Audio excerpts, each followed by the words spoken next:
दक्ष चौधरी और हर्ष चिकारा। ये है हमारे भाई दक्ष चौधरी। बहुत ही संवेदनशील, धैर्यवान और बुराई को देखकर ना रुकने वाले, उसका विरोध करने वाले, सच्चाई के रास्ते पर चलते। अब परिवार के साथ में प्रशासन से सभी बात हुई है, यहाँ के जो थाने इंचार्ज हैं, गौ माताएं हैं, उनकी रक्षा के लिए तत्पर रहने वाले। और ये है हमारे भाई हर्ष चिकारा, हरियाणा की शान कहेंगे,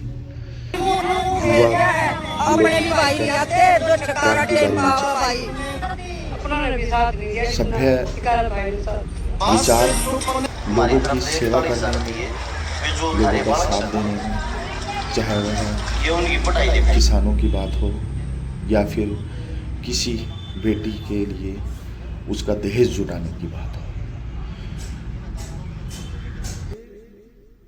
कुछ समय से मैं देख रहा हूं सोशल मीडिया पर एक होड़ सी लग गई है। होड़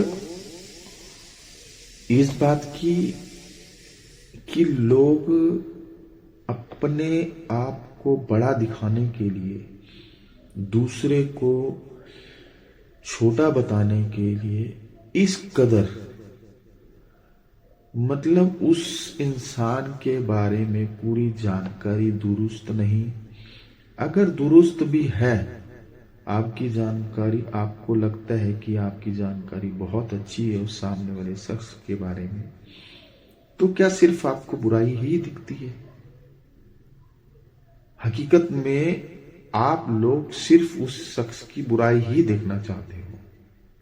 और ये मैं बात कर रहा हूं जो पीछे विवाद चल रहा है बहुत टाइम से। दो युवा हैं हमारे देश के, दोनों ही युवा, मेरी दृष्टि में दोनों ही युवा महत्वपूर्ण है।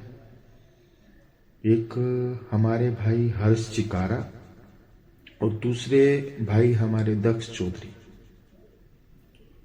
इनको अपनी ताकत का अनुमान, अपनी जो पॉजिटिविटी है, सकारात्मक विचार है, उससे लगाना चाहिए। किसी को ब्लेम करना, किसी को बुरा कहना, मैं उसको उचित नहीं मानता। इन दोनों में क्षमता है समाज में सुधार लाने की, समाज के लिए कुछ करने की। दोनों ही अपने कार्यों को अच्छे तरीके से कर रहे हैं और मेरा दृष्टिकोण ये कहता है कि दोनों ही अपनी अपनी जगह पर जो भी कार्य कर रहे हैं, अगर उसमें पॉजिटिविटी है तो दोनों ही हमारे देश के लिए, आने वाले समय के लिए जो इनके विचार है वो क्रांतिकारी हैं और वो विचार कहीं ना कहीं एक क्रांति को उत्पन्न करते हैं। अगर आपने विचार उत्पन्न ही करने हैं, कहीं ना कहीं बुराई के खिलाफ लड़ना है, तो समाज में फैली बहुत सी कुरीतियां हैं, बहुत सी बुराइयां हैं ऐसी जिनको उजागर करना बहुत जरूरी है। एक दूसरे की बुराई ना खोजकर जो समाज में, हमारे देश में जो बुराइयां उत्पन्न हो रही है, उन पर अपने विचार रखें। दक्ष चौधरी बहुत अग्रेसिव है, हर्ष चिकारा बहुत सभ्य इंसान है, लेकिन यह दोनों तभी कहीं ना कहीं सफल कहलाएंगे अगर यह देश के प्रति समर्पित हो, देश के लिए कुछ करें, देश में जो बुराइयां हैं उनको खत्म करने के लिए कुछ करें। और देश की बुराइयां एक दूसरे पर आरोप प्रत्यारोप लगाकर नहीं खत्म होंगी। देश में अगर कोई बुराइयां हैं उनको खत्म करने के लिए अगर आपने आगे जाना है तो दोनों को संयुक्त रूप से अपनी विचारधारा को परिवर्तित करना पड़ेगा। और वो विचारधारा सिर्फ और सिर्फ समाज में फैली जितनी भी बुराई है उनको उजागर करने में लगाइए। जिस दिन आप ये कार्य करने लग जाएंगे, मेरा मानना है आपके मन में जो एक दूसरे के प्रति द्वेष भावना उत्पन्न हो रही है वह कहीं ना कहीं अपने आप खत्म हो जाएगी। अगर खत्म नहीं भी होती तो आप अपना कार्य करते रहिए। आपने दोनों ने दो रास्ते चुने हैं, लेकिन उनकी मंजिल लगभग सेम है, एक बराबर है। अंत में वो रास्ते दोनों एक जगह पर जाकर जरूर मिलेंगे। हाँ, आपके मन में वही होना चाहिए कि आप दोनों ही जो कार्य कर रहे हैं वो देशभक्ति से परिपूर्ण हो, अपने देश के लिए हो, अपने देश की जनता के लिए हो, देश की भलाई के लिए हो, जनता की भलाई के लिए हो। अपने हित को बाद में रखकर पहले जनता की भलाई सोचेंगे। जनता के हिसाब से, अगर ऐसा नहीं है कि आप में बुराइयां नहीं है, अगर आप ये सोचते हैं तो आप सबसे बड़े बेवकूफ कहलाएंगे। अच्छाई और बुराई हर इंसान में होती है। दृष्टिकोण आपका है कि आप क्या देखते हैं सामने वाले, सिर्फ उसकी बुराई या सिर्फ उसकी अच्छाई। और मैंने आप दोनों ने अलग अलग तरह से कहीं ना कहीं अच्छाई देखी है, बस आपका रास्ता जो है वो अलग है। रास्ता अलग होना कोई बुराई नहीं है। मैं आप दोनों भाइयों से अपील करता हूं, दक्ष चौधरी और हर्ष चिकारा जी, आप दोनों ही हमारे देश के लिए महत्वपूर्ण हैं। आप अपने विचारों पर चलते रहिए। सिर्फ एक दूसरे पर आरोप प्रत्यारोप ना लगाकर देश में जो कहीं ना कहीं अराजकता फैल रही है उनको रोकने की कोशिश करें। अगर एक दूसरे के प्रति कहीं आपके मन में एक दूसरे के लिए द्वेष उत्पन्न हो रहे हैं तो वह देखिए कि वे द्वेष उत्पन्न क्यों हो रहे हैं।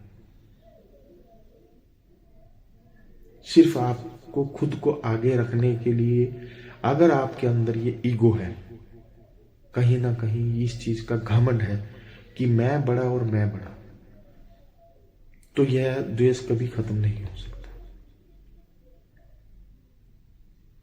क्यों बड़ा? समान क्यों नहीं?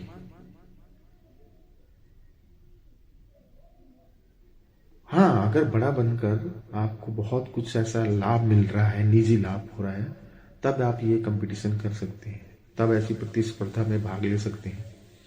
सिर्फ वो आपका निजी लाभ होगा। फिर आप ये नहीं कह सकते दोनों कि आपने किसी इंसान के लिए अच्छा करा है, तो फिर वो दिखावा मात्र हो गया। फिर आप कैसे कहेंगे कि आपने किसी के लिए भी अच्छा करा है? खास तौर पर अपने देश के लिए आपने अच्छा कैसे किया है? क्योंकि देश के लिए अच्छा करने का मतलब है देश में शांति बनाए रखना, देश के लोगों को वो संदेश देना कि जो एकता में बल है वो टूट कर नहीं मिलता, वो जुड़ कर मिलता है। संगठित रहने से ही हम उन बुराइयों से लड़ सकते हैं, उन देशद्रोही मानसिकता से लड़ सकते हैं, ऐसे देशद्रोही मानसिकता वाले लोगों से लड़ सकते हैं। लेकिन उसके लिए हमें आपस में कहीं ना कहीं तो एक होना पड़ेगा ना। अगर आप सचमुच देश का भला चाहते हैं तो ये जो सोशल मीडिया पर आप एक तरह से मैं कहूंगा दिखावा ही है, और आपकी एवज में बहुत से लोग कुछ किसी एक के समर्थन में आ रहे हैं, कुछ किसी और के समर्थन में आ रहे हैं। आपको क्या लग रहा है उससे किसको लाभ हो रहा है? सिर्फ लोगों के मन में एक दूसरे के प्रति जो आपके द्वेष भावना है वो उजागर हो रही है। समझिए लोगों की भावनाओं को। आप में बहुत जुनून है, आप दोनों में सच्चाई है, मानवता भी है, लेकिन उस मानवता को दुनिया के सामने रखिए। आपको यह बताना है अपने देश के लिए कुछ करना है। जिस दिन हम अपने देश के लिए कुछ करते हैं तो हम अपने हर कार्य को सिद्ध कर पाते हैं। अगर हम अपने देश के लिए ही नहीं कुछ कर पाए तो हमारा ये किसी को आरोप लगाना या किसी के बारे में अच्छे बुरे विचार रखना, ये धरे के धरे रह जाते हैं। फिर हमारी बातों का कोई अच्छाई से लेना देना नहीं होता, किसी अच्छी भावना से कोई लेना देना नहीं होता, सिर्फ दिखावा मात्र होता है। अगर आप बंद करके देश के लिए कुछ करिए और इस लड़ाई को एक ऐसे जगह पर लाकर खत्म करिए जहां पर देश को आप दोनों पर गर्व हो, देश को आप दोनों में वो क्रांति दिखे जो उन्हें आने वाले भारत का नक्शा दिखे। उन्हें दिखे कि युवा अगर चाहे तो हमारे देश में कभी भी कोई भी अराजकता नहीं फैला सकता, कभी कोई भी आतंकवाद नहीं फैला सकता, कभी कोई भी बुराई को पैदा नहीं कर सकता, और इसे आपकी एकता कर सकती है। जय हिंद, जय भारत।